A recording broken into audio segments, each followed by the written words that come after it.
To effectively lead, control is not the answer. Trust is the answer. So sometimes as leaders, we feel like we need to be in control, that we need to be intervening in all the minutiae and making sure that everything actually gets done. I don't believe in that version of leadership. By creating that kind of environment, what I think ends up happening is you make all your people feel like they're constantly being watched by you, that every decision they make needs to be run by you. And by doing that, you create this paradigm of right and wrong.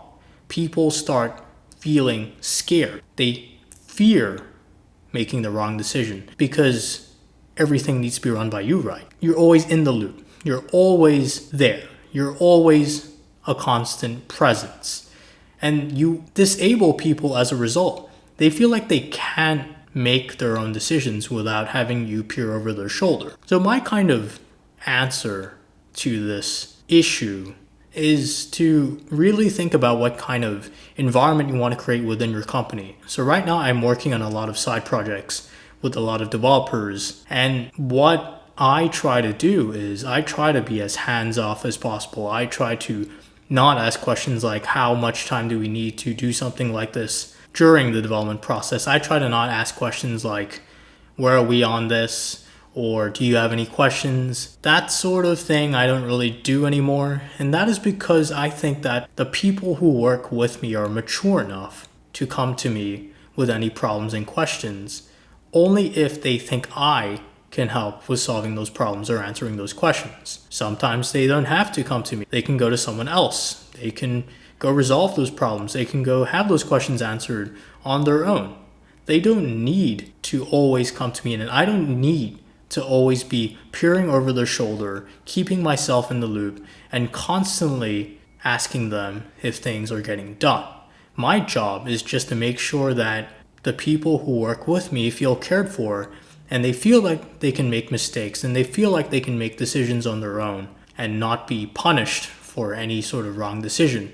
I just want them to feel that way. I want them to be able to do their best work, to be able to do the kind of work that they want to do, to make them feel welcome. That's the kind of environment I want to create within my teams. So it's not really necessary to be in control as a leader to really create an environment where you can produce the best work in everyone who works with you. The only answer, I think, is trust. You have to trust that because of the hiring you did, because of that whole process of vetting people, you now have the best people to do the job that you want done.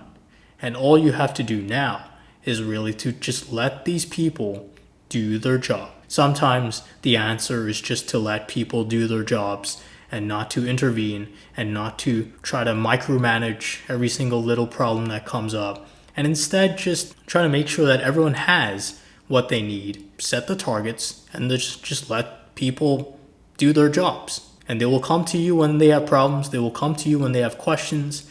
And you want them to come to you when they have problems and questions. But if they don't take that as a sign that you have lost control, that your people aren't talking to you about problems and issues, and just trust that they will go out there, do their best work, and create the results that will get your company to the next stage.